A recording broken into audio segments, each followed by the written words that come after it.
Mga katropa, alam mo ba na ang DWDD 1134 kHz AFP Radio ay ang opisyal na radio station ng sandatahang lakas ng Pilipinas na binubuo ng Army, Navy at Air Force na siyang maghahatid sa inyo ng mga balita mula sa ating Armed Forces at iba pang impormasyon. Mga katropa, hanapin at ilike kami sa Facebook, Twitter at YouTube. DWDD AFP Radio, ang boses ng Kawal Pilipino.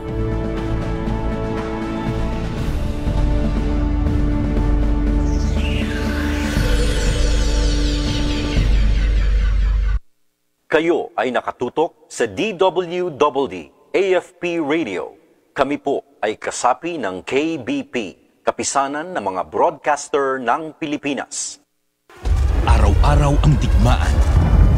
Umaga't gabi sumasabak sa laban. Dapat protektado ka outside at inside. Immune Advance contains 4 active ingredients gaya ng lagundi, malunggay, non-acidic vitamin C at zinc.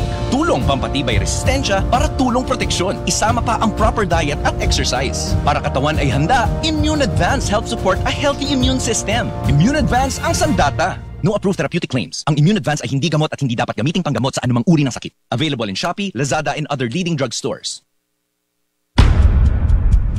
This is Channel Voice. We listen, we tell, we inspire. This is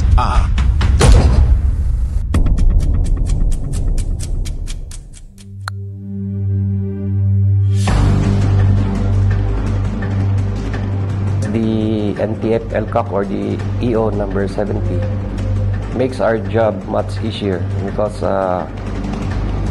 the other job description in fighting insurgency is now being done by the national government agencies or the local government units. Our core competency with this war fighting, we just have to really make most out of it, and then it is easy for us to conduct a focused military operation targeting the communist terrorist groups in those areas.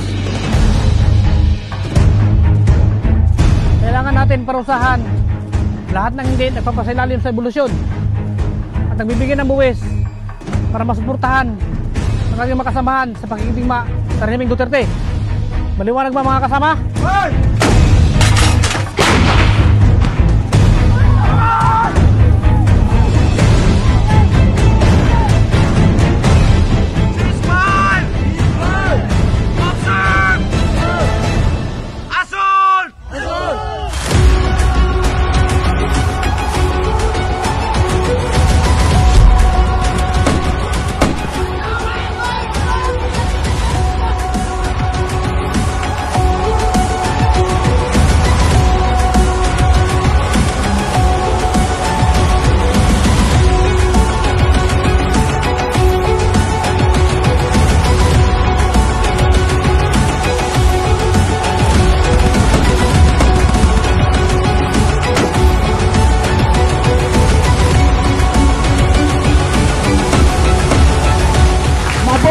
Partido Comunista de Pilipinas.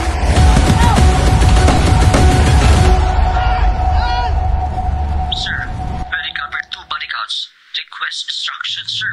Copy over.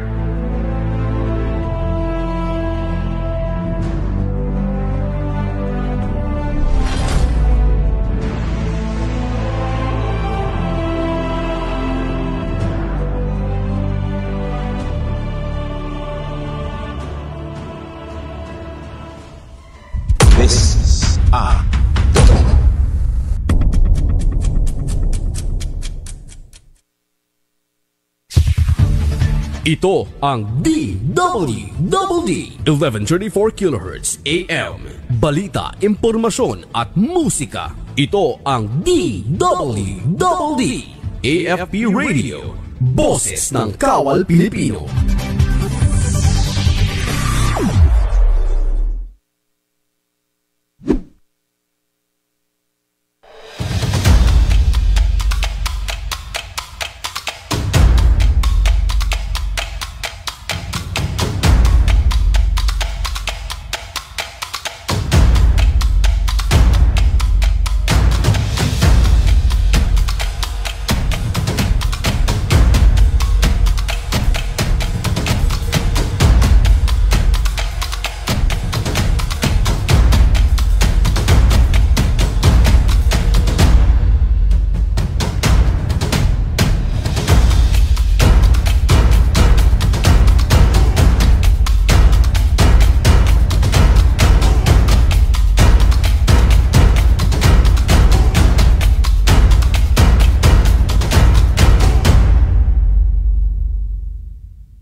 Isang magandang Martes mga kamanggagawa. Welcome po sa isa na namang edisyon ng Dole sa AFP Radio. Ako po si Carla San Diego Malaban.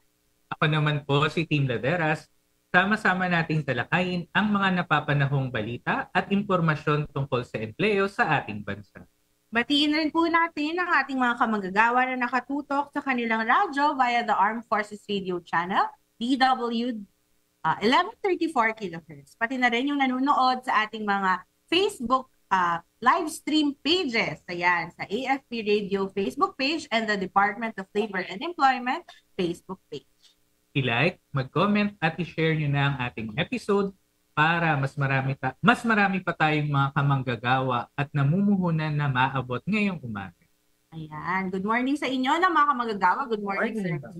Ayan. So alam mo ba, Sir Tim, no, nung mga nakaraang episodes natin, puro medyo malulungkot na mga episodes dahil yung binibigay na serbisyo ng DOLE para doon sa mga nasalanta ng mga sakuna, na iba't ibang sakuna na-experience natin dito sa Pilipinas, katulad ng oil spill sa Mindoro, pati doon sa... Yung pag-aalboruto ng Mayon. Oo, sa Mayon. Pero ngayong umaga, Sir Tim, balita ko may good news tayo sa ating mga kamanggagawa. Oo, saktong-sakto. Pagkatapos nga ng unos, yes, ito na ang sunshine. Wow. Dahil pag-uusapan natin ngayong umaga, ang kaka-aproba lang na aumento sa sahod dito sa National Capital Region. Yes, tama ka dyan. Isa talaga yan, no, sa mga inaabangan nating lahat, pati kami dito sa DOLE. Kasi syempre, alam natin na sa hirap ng buhay ngayon, hangad nating lahat na kahit papano ay maibsan ang dinaranas na ating mga kamanggagawang minimum wage earners. At kung magkano, sino-sino ang mga kasama sa naaprubahang aumento at kung kailan ito magiging epektibo, yan ang pag-uusapan natin kasama ang Regional Director ng DOLE National Capital Region, Attorney Sara Buena S. Mirasol. Yes, abangan niyo po yan mga kamanggagawa. Pero bago tayo dumako dyan, good news muna tayo. DOLE nagsagawa ng tupad monitoring sa Cordon Isabela. Sa 2 araw na pagsubaybay sa programang Tulong Panghanap Buhay sa ating disadvantaged displaced workers, o tupad sa bayan ng Cordon, lalawigan ng Isabela, ay makikita ang pagsunod ng mga benepisyaryo sa mga guidelines o patnubay na itinakda ng programa. Ito ang resulta ng ginawang field visit ng DOLE Isabela Field Office sa bayan ng Cordon mula ika-21 hanggang ika-22 ng Hunyo 2023. Bilang bahagi ng monitoring, mahigit 500 benepisyaryo ng tupad mula sa 26 barangay ng Cordon ang ibinisita ng DOLE Isabela Field Office, kung saan kasama din ang mga barangay ng Aguinaldo, Anonang, Kalimaturod, Camarao, Kapirpiriwan, Kakilingan, Dalyao, Gayong, Laurel, Magsaysay, Malapat, Osmeña, Quezon, Quirino, Rizaluna, Rojas Poblacion, Sagat, San Juan, Taliktik, Tanggal, Tarinsing, Turod Norte, Turod Sur, Villamarzo, Villa Miemban at Vigan.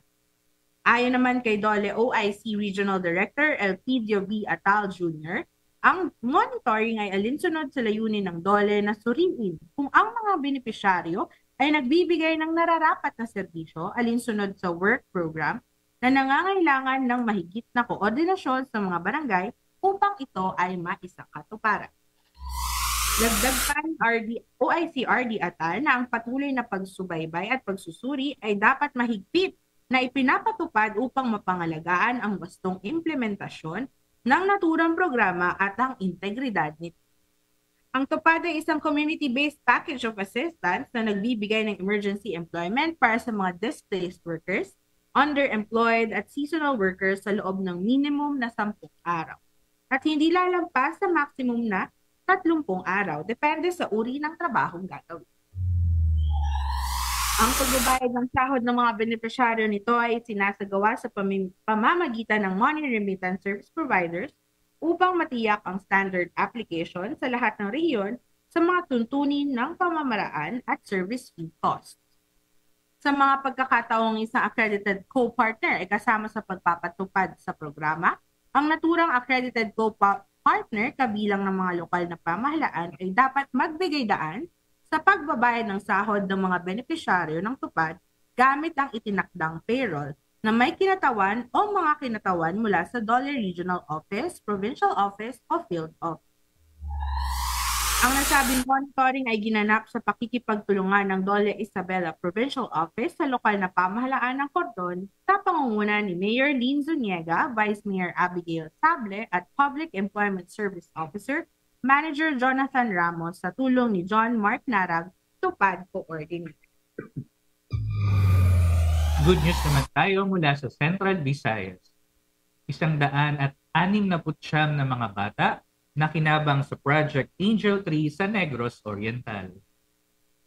May kabuuang 152 mga mag-aaral mula sa Manugtong Elementary School at 17 na na-profile ng mga child laborer sa bayan ng Ayungon ang tumanggap ng ilang regalo mula sa Project Angel 3 ng Dole sa pagdiriwang ng 2023 World Day Against Child Labor.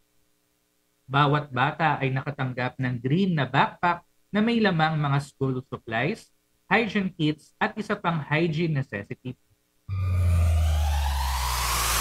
Mula sa Department of Labor and Employment, Negros Oriental Field Office at mga mapagkawang gawa ng mga partners, ang taunang gift-giving activity ay naglalayong lumikha ng network ng mga takapagtaguyod ng Child Welfare Program para ipagkaloob ang mga kahilingan ng mga bata at matiyak na gawing prioridad ang kanilang edukasyon, kalusugan at kapakanan.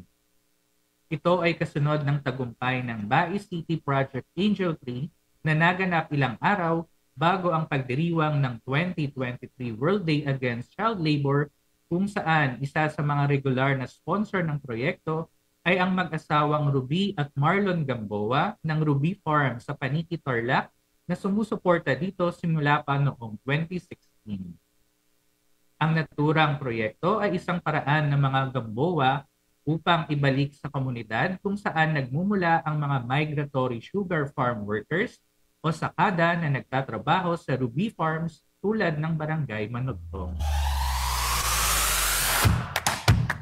Ang mga nasabing sakada ay kinuha alinsunod sa Dole at Department Order 159 Series of 2016. Ayon kay Dole Negros Oriental Field Office OIC Maria Teresa Tantiangco, ang bayan ng Ayungon ay ikatlo sa may pinakamataas na insidente ng child labor base sa 2022 profiling ng naturang field office. Dagdag pa niya na mahalagang papel ang ginagampanan ng matatag na pakikipagtulungan ng Dole, ng mga komunidad, ng mga magulang at ng mga lokal na pamahalaan ng Ayungon sa pagpuksa ng child labor sa naturang bayan. Nagpasalamat ang isang magulang ng child laborer na si Rosita Timone at inilarawan nito ang aktibidad na hulog ng langit. Tuwang-tuwa ito dahil nagkaroon siya at iba pang mga magulang ng kasanayan sa paggawa ng basahan na maaaring makadagdag sa kita ng kanilang pamilya. Bukod pa rito, masaya rin niyang ibinalita na nag-aaral na ngayon ang kanyang anak. Bago matapos ang pagsasanay, ang mga magulang ay bumuo ng kanilang asosasyon na kilala bilang CL Parents Women Association, kung saan si Rosita ang napagkasunduan nilang magsilbing pangulo. Kabilang sa iba pang mga tampok sa aktibidad ang mga libreng gupit sa mga bata mula sa Philippine National Police, mascot ng isang food chain, mga masasayang palaro at papremyo, at isang pagtatanghal mula sa isang mahusay na salamangkero na lubos na ikinasiya ng parehong mga bata at kanilang mga magulang. Katuwang din ang Little Children of the Philippines, Barangay Manugtong at iba pang pribadong sectors sa nasabing aktibidad. Dako naman tayo sa Davao Region. Best summer job na tuloy sa Davao Region ngayong summer break. Ngayong naka-break ang mga mag-aaral, tinanggap ng Department of Labor and Employment, Regional Office 11, kasama ang Public Service and Employment Office, ang mga bagong hanay ng mga benepisyaryo sa ilalim ng Special Program for Employment of Students o SPES para sa isang summer job ngayong taon. Dito sa Davao City, Davao del Sur, Davao Oriental at Davao Occidental. 529 na mga benepisyaryo ng SPES ang ilalagay sa mga establishmento na lalahok sa programa kung saan kukuha ang mga ito ng benepisyaryong hindi bababa sa 10 katao. Kabilang dito ang mga pribadong establishmento, mga national government agencies, LGU, government-owned or controlled corporation, mga educational institution, labor unions at iba pang katulad na organisasyon at asosasyon. Sa kabuuang bilang ng mga benepisyaryo, 488 dito ang estudyante at 41 naman ng out-of-school youth. Ang mga benepisyaryo ng SPES ay may karapatang makatanggap ng daily minimum wage rate sa Davao Region na umaabot ng 443 pesos kung saan ang mga employer ay dapat magbayad sa estudyante ng 60% ng naaangkop na minimum wage o hiring rate, habang ang natitirang 40% ay babayaran naman ng DOLE. Ang panahon naman ng trabaho ay hindi lalampas ng 78 na araw ng pagtatrabaho sa loob ng isang taon.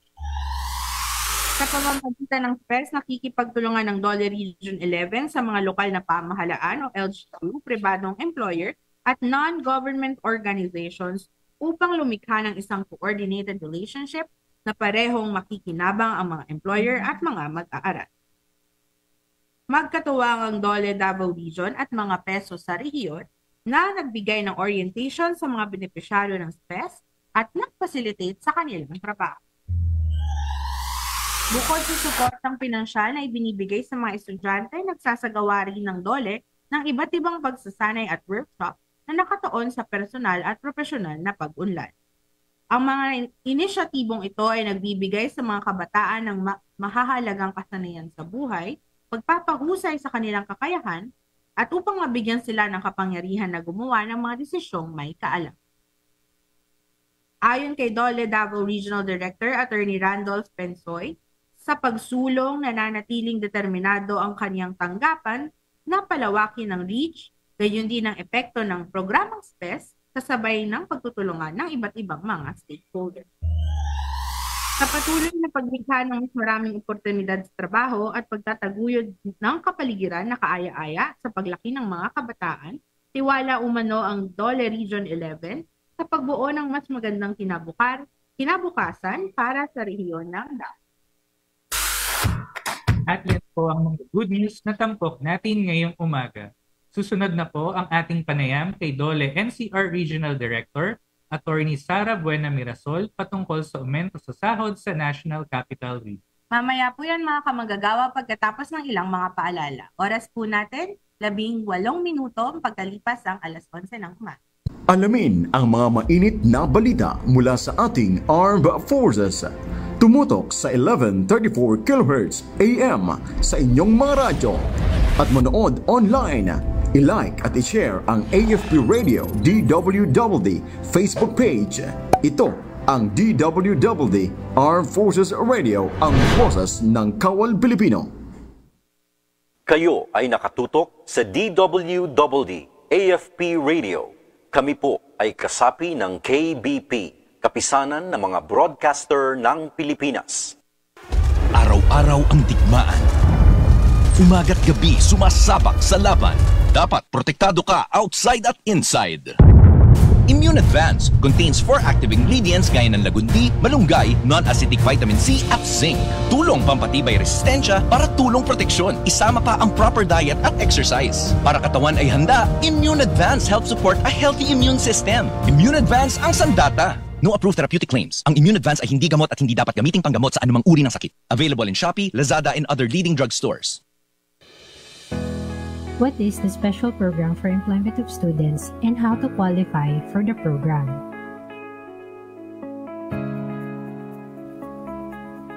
More commonly known as SPES, it is one of the youth employment bridging programs of the Department of Labor and Employment. The program provides a temporary job to poor but deserving students, out-of-school youth, or dependents of displaced or would-be displaced workers who intend to finish their education. To qualify for the program, the SPES applicant should be at least 15 but not more than 30 years of age and have obtained at least an average passing grade during the last semester or school year attended. For out-of-school youth, they must be duly certified as such, and the combined net income after tax of parents, including his or her own income, does not exceed the regional poverty threshold. So you might ask about the specific documents required for any SPES applicant, so take note of the following. Interested SPES applicants must submit a filled-out SPES application form number 2, a copy of birth certificate or any official document showing their date of birth, a copy of their parents' latest income tax return or certificate of tax exemption issued by the BIR, or it could be a certificate of low income or indigence issued by the barangay or social welfare and development office. For qualified students, they must also provide an average passing grade which is indicated in Form 138 or their class card, or a passing grade certification issued by their school registrar. For out-of-school youth or OSYs, they are required to submit a certification of such as issued by the barangay, city, municipality, or provincial social welfare and development office where the OSY resides. A SPES recipient is paid in the form of cash, which is transferred through a disbursement remittance facility. Except for low-income local government units, the employer shoulders 60% of the applicable minimum wage or hiring rate, while the remaining 40% shall be paid by the Department of Labor and Employment. In addition, a SPES recipient, either working in private or public establishment, is entitled to an insurance coverage for a period of 1 year.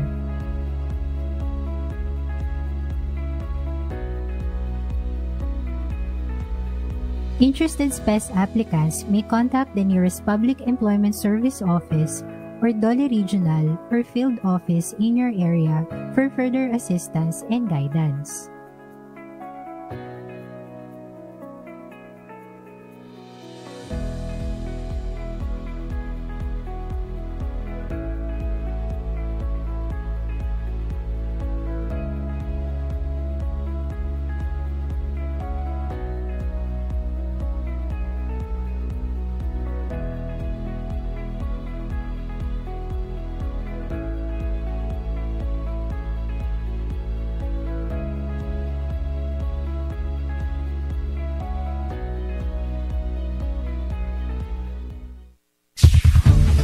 Ito ang DWDD 1134 kHz AM.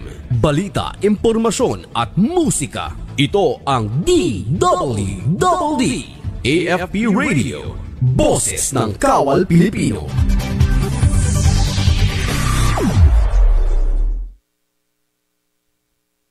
Nakatutok pa rin kayo sa DOLE sa AFP Radio. Hindi pa pala tapos ng good news natin, no, Sir T? Sorry. Dahil ngayon ngang umaga ay pag-uusapan din natin ang kaka-approve lang na aumento sa sahod sa National Capital Region. At makakasama nga natin ngayong umaga si DOLE NCR Regional Director, Attorney Sara Buena Mirasol. RD, magandang umaga. Good morning team at good morning Carla. Good morning po, RD Bambi. Ayan, pag-uusapan natin, RD, no, yung isa pang good news natin sa ating mga kamanggagawa, particular na po dito sa National Capital Region. Ayan, RD Bambi, first question po namin.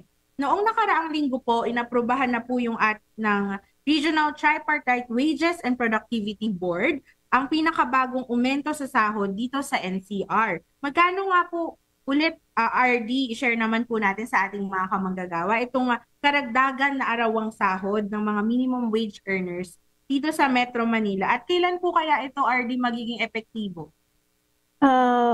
Unang-una ang ating increase po sa minimum wage ay 40 pesos, no? Ito ay para sa non-agriculture from 570. The last time na ang current before the effectivity of this new wage order ay 570. So nag-increase po tayo ng aumento ng sa minimum wage ng 40 pesos. So ngayon ay magiging 610 na for the non-agriculture, at yung for the agriculture sector sa service and retail establishments employing 15 or less workers, at ang manufacturing establishments regularly employing less than 10 workers ay magiging 573 na. 610 and 570. Ayan, so 573 yung non-agriculture. RD, magkakaroon po ba ng tranches o installment itong pagpapatupad ng bagong aumento sa sahod? Katulad po nung nangyari nung nakaraang wage increase last year, at kung sakali pong by tranches ito, ilang bigayan po ba yung nakatakdang gawin para dito? Para sa NCR po, wala ho kaming tranches. Bale, yung aumento po ay sa basic pay. So, kaagad-agad ito magiging effective, no? After ng publication, nag-publish po kami ng new wage order noong June 30, at ang bagong new wage order ay magiging effective July 16, 2023. Simula July 16, RD, 610 na for non-agricultural workers and 573 for the agricultural. So RD, tanong din po namin, gaano naman po kaya karaming minimum wage earners yung magiging apektado o makikinabang po dito sa bagong minimum wage na ito, RD? According to our data, no, ang magbe-benefit po ng new wage increase ay around 1.1 million minimum wage earners in NCR. At of course, hindi lamang po ito, so around 1.5 million full-time wage and salary workers. At possibly dun ho makikinabang ho because of wage distortions, because nag-increase po tayo sa minimum wage, no? Yung mga minimum wage earners, baka lumalapit po ito sa next na wage scale po ng mga manggagawa. So, magkakaroon po possibly ng wage distortions, at kailangan din ho mag-adjust yung mga ibang nakakatanggap ng sahod na malapit po sa minimum wage. So, i-clarify lang ulit natin, RD, bukod sa minimum wage earners, magbe-benepisyo rin dito sa bagong aumento natin yung mga full-time wage at salary workers dahil po sa wage distortion. Yes. Iba-iba yung level nila eh. So kung tataas ng ating mga minimum wage earners, yung mga above minimum wage, ayan. So taas din kayo para maiwasan natin yung wage distortion. So lahat happy. So yan. Ayan, so RD, lagi pong itinatanong to, no, tuwing meron tayong wage increase, laging tinatanong, ano po ba yung ating isinasaalang-alang tuwing nagkakaroon tayo ng pagtaas ng aumento sa sahod? Ano po yung isinasaalang-alang ng ating Wage and Productivity Board? Share naman natin sa kanila, RD. Of course, bago ikwento ko lang yung history ng paano naging basehan din ng ating wage increase. Of course, may mga wage petitions po tayo ng mga iba't ibang grupo, labor organizations, at ang basehan nila is because nag-i-increase po ang mga presyo ng bilihin, kaya po sila naghain ng mga petisyon. At ito nga po ay naging aming basehan, yung inflation, para magkaroon ho tayo ng increase ng minimum wage. And by a vote of 5 favoring the increase of 40 pesos as against 1 or lone dissent by the labor rep, so isa lang po yung hindi nag-agree doon sa aumento, ito yung labor organization, which is understandable naman po kasi gusto nila mas mataas na increase sa minimum wage, kaya naman po sila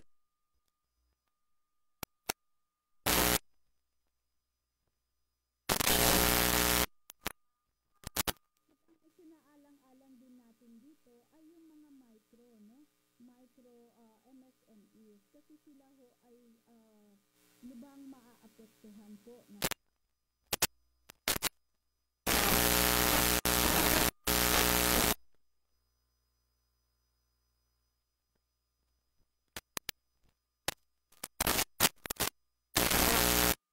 sa ating wage order para po pwede po sila mag-apply for exemption. At hindi lamang po ito na nakalaan sa new minimum wage order, pati ho meron din ho exemption from the minimum wage ay ito po yung barangay micro business enterprises na pwede ho mag-apply ang ating mga negosyo, no, para ma-exempt po sa minimum wage. Sa DTI naman po ito ina-apply.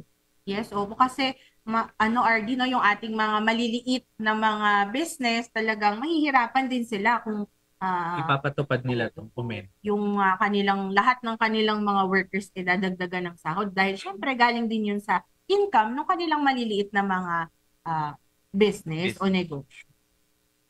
RD, nabanggit nyo po kanina na pwede pong mag-apply ng exemption yung ating mga MSMEs patungkol dito sa pagpapatupad ng wage hike. Ano po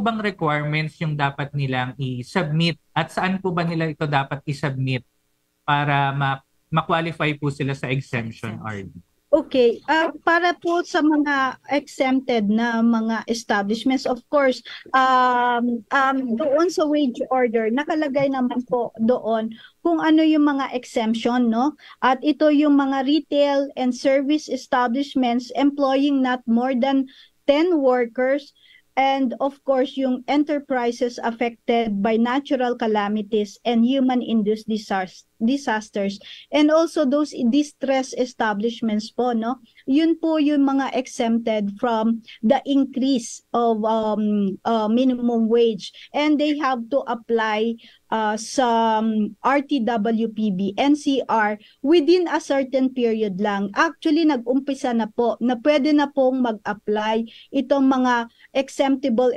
establishments po, kasi hanggang starting June 30 up to September 13 lang po yung application for exemption. So, dapat po within that period makapag-apply sila ng exemption sa RTWPB NCR. Beyond that, hindi na ho namin tatanggapin ang mga applications for exemption.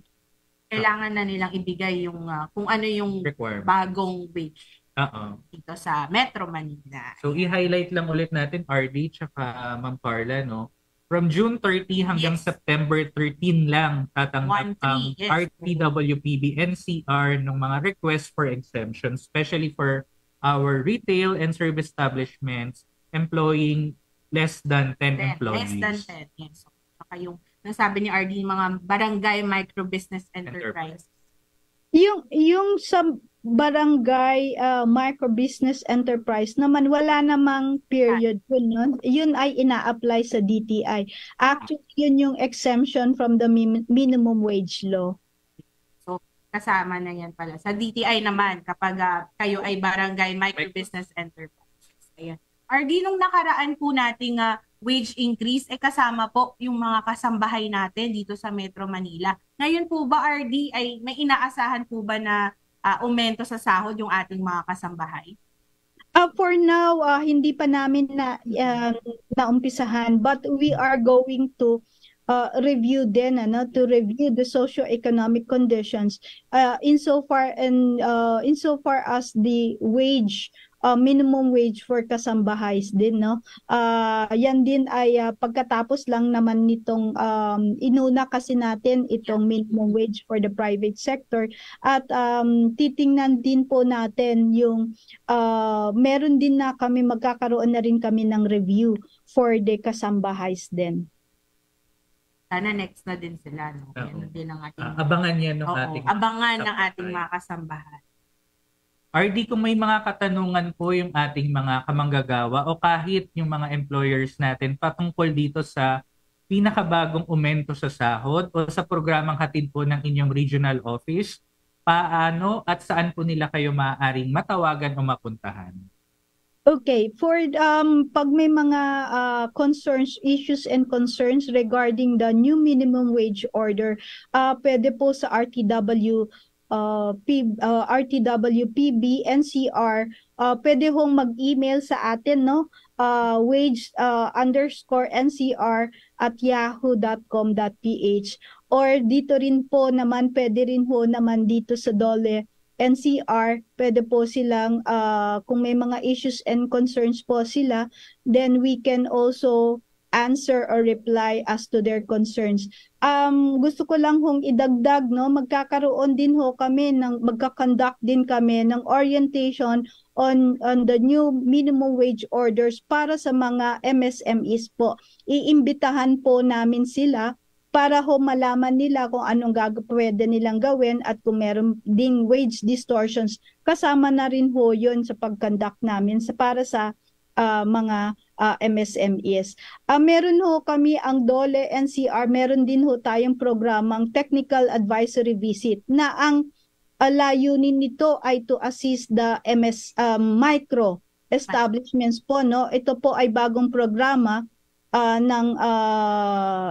ng DOLE para po mag-conduct ng technical and advisory visit. Wala na hong inspection itong mga micro establishments, at dito po natin dadalhin at iimbitahan din natin ang board sec ng RTWPB NCR para po mag-lecture or mag-orient po sa new minimum wage order, as well as wage distortions and other training modules, para ma-assist po natin, matulungan po natin ang micro establishments.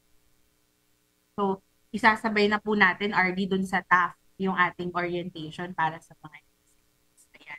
So, RD, ngayon po ay binibigay na po namin sa inyo yung pagkakataon. Kung meron pa po kayong nais sabihin sa ating mga kamanggagawa, pati na rin po sa mga namumuhunan dito sa National Capital Region. Go ahead, RD. Maraming salamat, Carla. Para sa ating mga manggagawa at employers, sana po, especially sa ating mga employers sa private sector, to comply with the new minimum wage order. At kung sa tingin nyo kayo ay hindi po makakapag-comply at kayo ay exempted, pumunta lang ho kayo sa RTWPB NCR or even sa DOLE para matulungan din kayo or ma-assist as regards yung exemptions po. So, hindi lang po yung pati nga yung orientation, include din natin yun sa BMBE para titingnan din natin ang micro establishments, no, na mag-comply or kung hindi man makakapag-comply, at least exempted. At hindi naman lang yun yung pwedeng tulong na maibigay ng DOLE. Marami pa hong programa at services ang DOLE na pwede nating ibigay sa MSMEs. Kung makakatulong, kasi ngayon nagkakaroon kami ng technical advisory visit at nakikita namin naman yung mga maliliit na negosyo na kailangan ng assistance talaga, hindi lang sa compliance ng labor standards, baka kailangan rin nila ng enhancement sa livelihood. So tinitingnan din natin yon na para makatulong din tayo sa mga pag-enhance sa mga negosyo ng ating mga manggagawa, or even our enterprises or entrepreneurs, para matulungan din natin sila na mapalago ang kanilang mga negosyo. RD, importante din, no, Sir Tim, na tinutulungan natin yung ating mga micro-enterprises kasi sila din yung nagbibigay ng trabaho, nag-open ng mga job opportunities para sa mga kamanggagawa natin dito sa Metro Manila. Di na namin kayo patatagalin pa, RD Bambi. Muli, maraming pong salamat sa pagpapaunlak ng inyong oras dito sa DOLE sa AFP Radio. More power po sa inyo dyan sa DOLE NCR. Stay safe, RD. Maraming salamat po at magandang umaga sa inyong lahat. Narinig po ninyo, mga kamanggagawa, si DOLE National Capital Region, Regional Director Attorney Sara Buena S. Mirason. Para po sa ating mga kamanggagawa sa NCR, ang DOLE Regional Office po ay matatagpuan sa DOLE NCR Building, 967 Maligaya Street, Malate, Manila. Maaari nyo rin pong bisitahin ang kanilang website sa www.ncr.dole.gov.ph. Nariyan din po ang kanilang mga contact details. Siyempre mga kamanggagawa, ilike nyo na rin ang kanilang Facebook page para sa mga labor and employment updates sa NCR. I-type nyo lamang po ang Department of Labor and Employment National Capital Region sa inyong mga search bars. Yan, i-share din natin kanina, Sir Tim, na sabi ni RD Bambi, kung merong mga katanungan tungkol dito sa bagong wage order, ay pwede po kayong mag-email sa wage_ncr@yahoo.com or kaya pumunta sa RTWPB-NCR.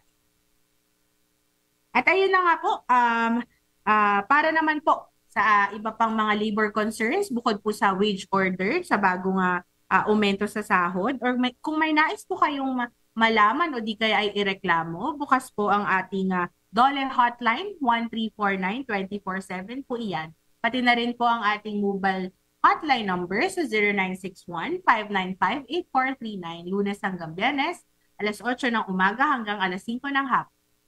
Maaari din po kayong mag-send ng email sa hotline 1349@dole.gov.ph o kaya ay mag-direct message sa aming Facebook page para sa inyong mga labor and employment concerns. Of course, hanapin nyo lamang ang official at verified Facebook page ng Department of Labor and Employment. Meron din kaming YouTube page, mga kamanggagawa, so i-subscribe nyo na rin po yan at i-like po ang iba't iba naming mga social media sites sa Facebook, meron din pong Instagram at Twitter. Hanapin nyo lang po ang DOLE_gov. At isa na naman pong episode ng ating napagsamahan, mga kamanggagawa. Sa susunod na Martes, isa na namang programa ng DOLE ang ating tatalakayin dito pa rin sa Armed Forces Radio, DWDD 1134 kHz at DOLE official Facebook page. Siyempre, bago tayo magpaalam, binabati natin ng happy birthday ang ating kasamahan dito sa IPS. Ma'am Jobel, happy birthday. Again, ating staff. Sa ngalan ng aming mga kasamahan dito sa IPS at sa tulong ng AFP, ako pong muli si Tim Laderas. Ako naman po, Carla San Diego Malabanan. Samahan niyo po kami ulit sa susunod na Martes para pa sa ibang mga programa at serbisyo na hatid ng DOLE sa bawat manggagawang Pilipino. Dito lang po yan sa DOLE sa AFP Radio. Oras po natin, 42 minuto makalipas sa alas 11 ng umaga.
Kayo ay nakatutok sa DWDD AFP Radio. Kami po ay kasapi ng KBP, Kapisanan ng mga Broadcaster ng Pilipinas.